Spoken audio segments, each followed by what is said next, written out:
Hello, मैं आपका Pakistani programmer welcome करता हूं आपका इस एक्साइटिंग ट्यूटोरियल सीरीज़ में।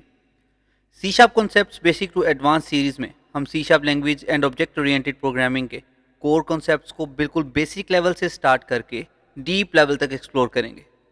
ये सीरीज़ उन सब स्टूडेंट्स के लिए बहुत वैल्यूएबल साबित होगी जो प्रोग्रामिंग के कोर कॉन्सेप्ट्स और ऑब्जेक्ट ओरिएंटेड प्रोग्रामिंग को बेसिक लेवल से लेकर एडवांस लेवल तक समझना चाहते हैं। So without wasting any time, let's get started. So the language introduction. What is C sharp? C sharp एक बहुत ही डाइवर्स किस्म की लैंग्वेज है जिसमें आप बेसिक स्मॉल कंसोल एप्लीकेशन से लेकर एक बड़ी से बड़ी इंटरप्राइज लेवल एप्लीकेशन बना सकते हैं। इन एप्लीकेशंस में console applications, desktop application, mobile application, web applications, हर तरह की एप्लीकेशंस बन सकती हैं। सी शार्प को चूज़ करने का हमारा मकसद यही था कि जो भी स्टूडेंट इस कोर्स को स्टार्ट करे तो वो एक बहुत बेसिक एप्लीकेशन से लेकर एक बहुत एडवांस लेवल तक एप्लीकेशन इसी लैंग्वेज में रहकर बना सके। Now if we talk about the major updates, C sharp 2000 में बनी। उसके बाद जो सबसे पहली अपडेट इसको मिली, जो मेजर अपडेट इसको मिली वो 2005 में सी शार्प 2 के नाम से मिली। इस मेजर अपडेट्स में जेनेरिक का कंसेप्ट इंट्रोड्यूस किया गया। जेनेरिक्स के कंसेप्ट को हम अपनी आगे आने वाली वीडियोस में डीपली अंडरस्टैंड करें। Major update number 2, in 2007 C sharp 3 was release. Major update जो इसमें शामिल हुई थी वो लिंक क्यूरी की थी, और लिंक क्यूरी को भी हम अपने आने वाले ट्यूटोरियल्स में बहुत अच्छे से अंडरस्टैंड करेंगे। Major update number 3, in 2012 C sharp 5 was released. Major update included asynchronous programming, और एसिंक्रोनस प्रोग्रामिंग को भी हम आगे आने वाली वीडियोस में अच्छे से अंडरस्टैंड करेंगे। Now C sharp role in dot net framework. C sharp primary language समझी जाती है डॉट नेट फ्रेमवर्क में। इसकी integration with C L R, dot net class library and dot net run time बहुत अच्छी है, और डॉट नेट रन टाइम के साथ इसकी जो इंटीग्रेशन है उसकी वजह से बहुत हाई परफॉर्मेंस हमें मिलती है, ऑटोमेटिक मेमोरीज मैनेजमेंट मिलती है, और बहुत से दूसरे फीचर्स जिनको हम आगे आने वाली वीडियोस में डिस्कस करेंगे।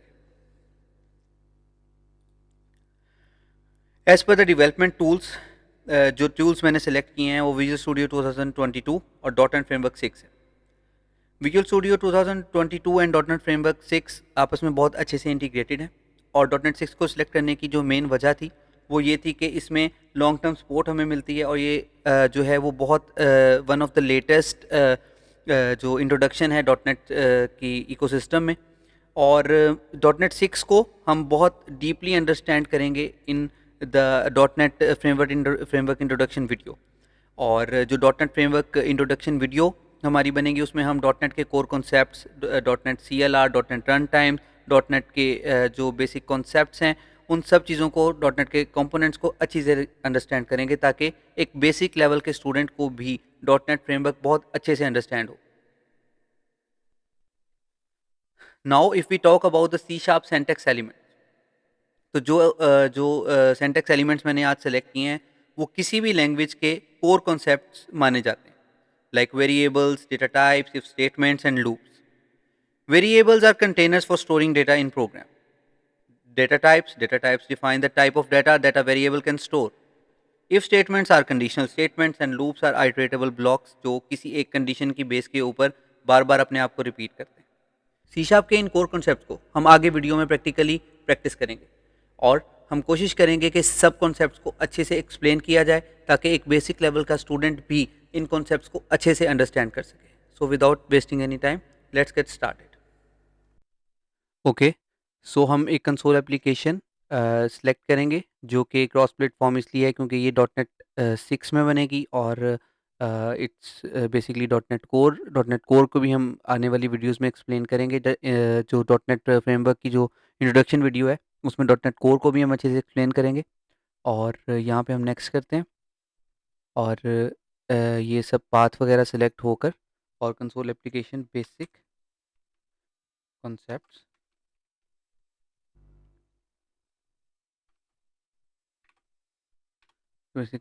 हम इसको इसका नाम रख के और हम इसको स्टार्ट कर सकते हैं। सो फ्रेमवर्क जो हम सेलेक्ट करेंगे वो डॉट नेट 6 है, और इसको हम क्रिएट करते हैं। हमारा प्रोजेक्ट जो है वो सेटअप हो चुका है, और अब अगर हम एक कंप्लीट स्टार्ट से एंड तक जो हमने सेलेक्ट किए थे syntax elements, like variables, data types, if conditions, for loop, उन सबको हम अच्छे से एक्सप्लेन करेंगे।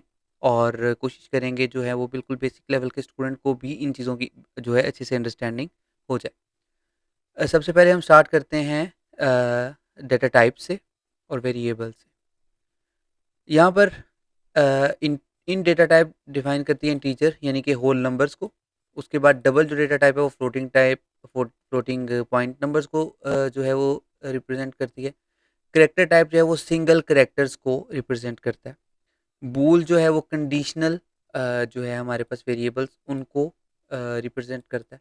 स्ट्रिंग जो है वो different type of tags and strings को हमारे पास रिप्रेजेंट करता है। इन सब में हमने जो है वो अप्रोप्रिएट वैल्यू स्टोर करवाई हैं, लाइक इंटीजर में इंटीजर वैल्यू, डबल में फ्लोटिंग पॉइंट वैल्यू, और एज इट इज़ आगे सब में उनकी अप्रोप्रिएट वैल्यू स्टोर करवाई हैं।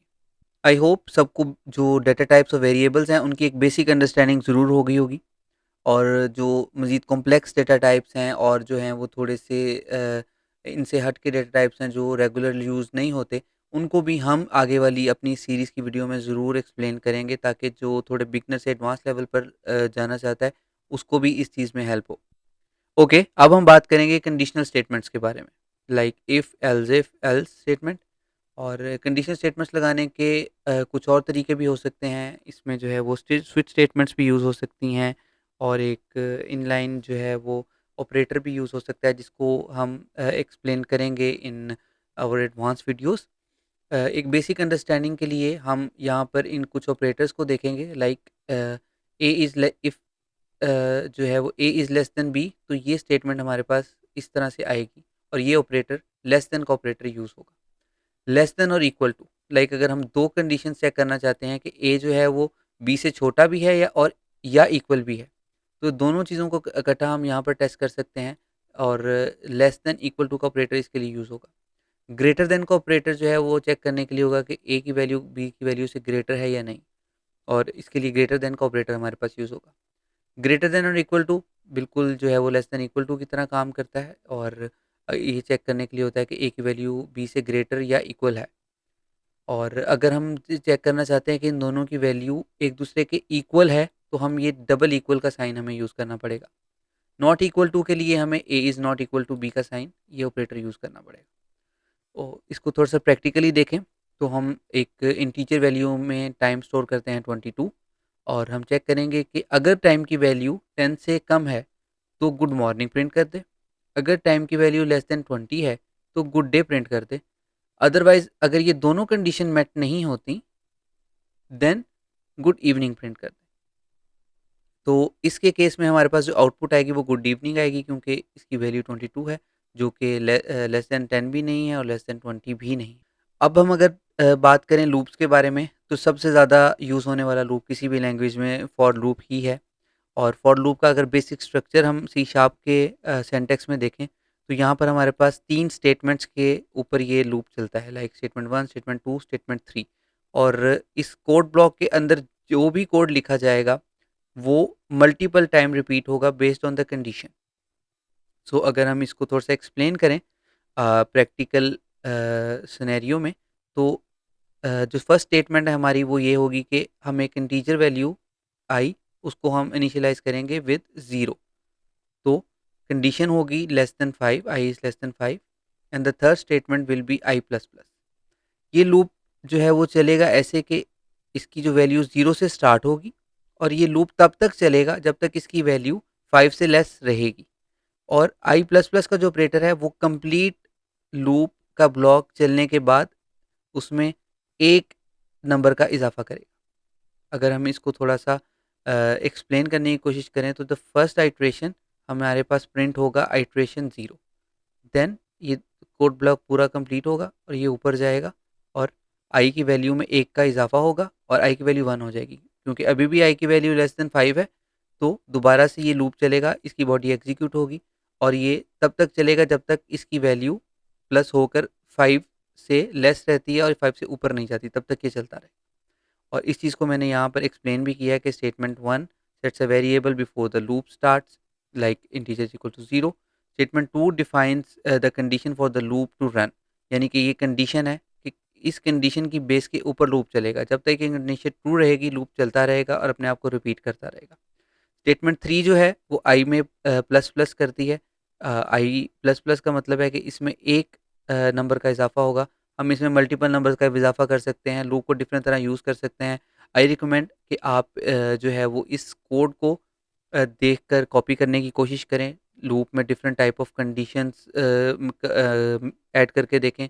आप गूगल कर सकते हैं, डिफरेंट टाइप ऑफ कंडीशंस लेकर डिफरेंट चीज़ों को प्रिंट करके, like print a triangle and different type of things. आप अगर प्रैक्टिस करेंगे तो आपकी लूप की जो लॉजिक बिल्डिंग है वो बहुत स्ट्रांग हो जाएगी। सो आई होप जो मैंने बेसिक सिंटैक्स एलिमेंट सेलेक्ट किए थे उनको मैंने बहुत अच्छे से एक्सप्लेन कर दिया है, और आपको एक बेसिक लेवल की अंडरस्टैंडिंग जो है वो ज़रूर होगी होगी इन जो है वो बेसिक सिंटैक्स एलिमेंट्स की।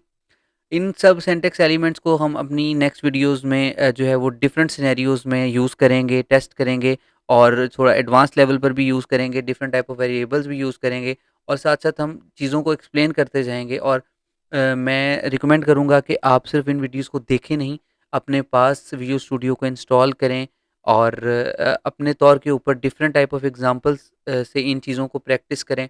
थोड़ा एडवांस लेवल पर इन चीज़ों को प्रैक्टिस करने की कोशिश करें, ताकि आपके कोर कॉन्सेप्ट्स में इज़ाफ़ा हो। सिर्फ़ देखने से आपको इतनी ही हेल्प होगी कि एक बेसिक अंडरस्टैंडिंग ज़रूर हो जाएगी, लेकिन जब तक आप खुद से प्रैक्टिस नहीं करेंगे, आप जो है वो इसको प्रोग्रामिंग के कॉन्सेप्ट्स को, लॉजिक बिल्डिंग को ग्रैब नहीं कर सकते। सो आज के लिए इतना ही, मिलते हैं नेक्स्ट वीडियो में, तब तक के लिए अल्लाह हाफ़िज़।